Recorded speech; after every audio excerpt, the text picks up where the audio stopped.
on a les titres d'uranium en bourse qui viennent d'établir un nouveau haut de l'année, un haut sur 5 ans, un haut sur 10 ans.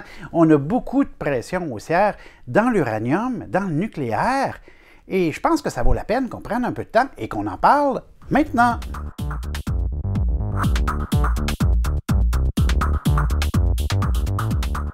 Bonjour à tous, mon nom est Mario Lamoureux et bienvenue sur bourse101.com. Cette semaine, on parle de Cameco, mais on parle surtout de tous les titres d'uranium qui ont de la pression haussière, tant au Canada qu'aux États-Unis. On a de la pression à la hausse sur nos titres d'uranium et c'est pas compliqué, c'est parce que la matière première, l'uranium, est à la hausse et vient d'établir des sommets historiques. Et si la matière première est à la hausse, des compagnies comme ça qui sont des compagnies de coût fixe, hein, c'est une mine. Donc les employés sont payés un certain salaire, on a un coût d'instruction qui est assez fixe en termes d'équipement, en termes de tout ça. Mais lorsqu'on sort le produit puis qu'on le revend, bien, on le revend au prix du marché, qui est au prix de l'uranium. Et si le prix de l'uranium est à la hausse, on va augmenter nos profits. Si les profits augmentent, le prix de l'action va être à la hausse. Donc, c'est ce qu'on se trouve à voir présentement. Je vous mets un graphique de l'évolution du prix de l'uranium. Vous voyez, ça pousse très, très fort à la hausse. Et vous avez ici un graphique de Cameco que vous voyez qui vient de faire un sommet annuel. Donc, un sommet annuel veut dire qu'il n'a jamais été aussi haut que ça dans la dernière année. Mais si vous-même allez chercher des graphiques de 5 ans, on s'aperçoit qu'on est au sommet sur 5 ans et on continue de progresser à la hausse. Rapidement, vous avez le creux de la COVID et depuis ce temps-là, ben, on se trouve à être à la hausse. Vous avez la guerre en Ukraine qui a fait diminuer, qui a fait augmenter le prix du gaz. On se rappelle que la Russie est un très grand exportateur de gaz. Pour produire de l'électricité, vous avez 3 choix. Bon, au Québec, il y en a un 4e qui est l'hydroélectricité, là. Mais si on parle à la grandeur du monde, normalement, les pays ont 3 choix. Ils ont le charbon, ils ont le nucléaire, puis ils ont le gaz. Alors, si le prix du gaz augmente beaucoup, si l'offre de gaz a diminué beaucoup par rapport au conflit avec la Russie, on se trouve à avoir le charbon puis le nucléaire. Entre les deux, on va prendre souvent le nucléaire. Là, vous allez me dire, oui, mais les éoliennes, bien, les éoliennes, présentement, au Canada, c'est quoi? 4-5 % de la production. Ça reste un petit chiffre, même si on augmente de 20 %, ça ne changera pas le gros pourcentage. Il faudrait le doubler, le tripler, le quadrupler pour que ça vienne changer les choses. Donc, le move à court terme, et on le voit en Ontario, là, on y va vers construire une nouvelle centrale et augmenter notre besoin d'uranium. Donc, le producteur d'uranium va se trouver à pousser à la hausse. Là, je ne veux pas rentrer dans le débat politique, environnemental et puis tout ça. Ce que je veux que l'investisseur retienne, c'est qu'il y a une augmentation de la demande de l'uranium dans le moment. Ça pousse le prix de l'uranium à la hausse. Donc, il y a peut-être une trade à faire. OK? Je sens que je vais avoir des commentaires négatifs. OK, je poursuis. Donc, il y a une progression à la hausse sur le prix de l'uranium.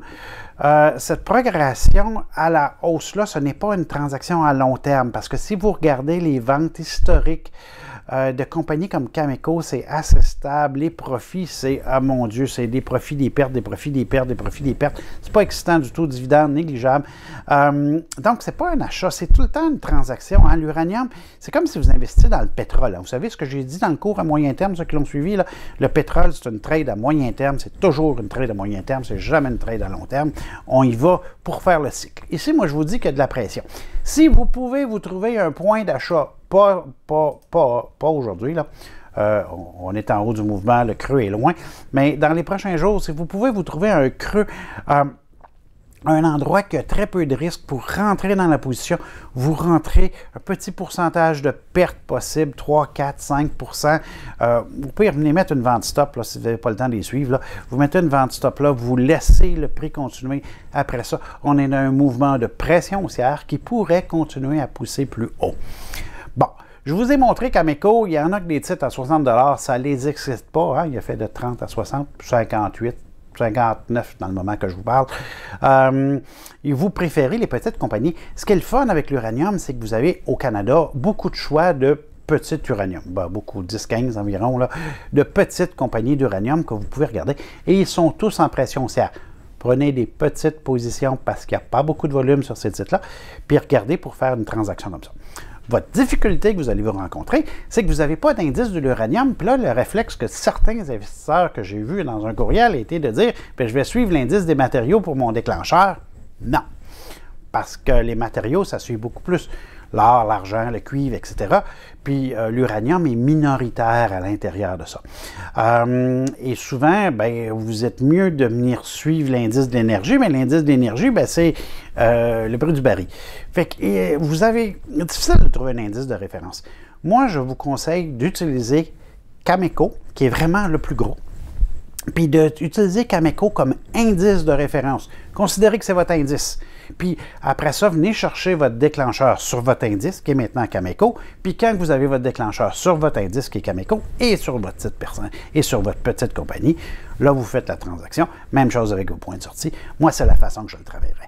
En passant, juste pour s'amuser, ça, c'est le graphique d'un titre d'uranium. Ils sont tous assez similaires. Hein? Vous avez une liste en passant dans Outils, là, sur Bourse 101. Allez voir là-dedans. Vous avez une liste de titres d'uranium au Canada. Puis regardez, ils sont tous dans le coin en haut à droite. Là, ça, c'est Denison. Puis vous passerez la liste, vous regarderez ça. Mais prenez une image de ces graphiques-là. Puis si pour le fun, vous voulez avoir des graphiques complètement inverses, bien c'est facile, vous allez dans les éoliennes où vous avez un graphique complètement inverse où ils sont tous en bas à gauche. Très difficile année sur nos titres d'éoliennes qui ont beaucoup de pression à la baisse ici. On espère un revirement dans ce secteur-là, mais c'est étonnant pour l'instant. Donc, tout ça pour vous dire que l'uranium progresse à la hausse. On a beaucoup de pression. C'est quelque chose à considérer. Ce n'est pas une transaction qui est facile. Si vous débutez, ne touchez pas à ça. C'est vraiment pour l'investisseur à moyen terme qui va se trouver un point d'achat qui n'aura pas beaucoup de risques puis qui veut peut-être profiter du mouvement à la hausse. C'est une petite transaction qui va se compter en semaines, en quelques mois maximum. Ce n'est pas un titre à acheter et mettre dans le fond du portefeuille. Pas au prix actuel. Définitivement pas. On est très haut. Il y a du risque. Sur ça, mesdames, messieurs, bon trading!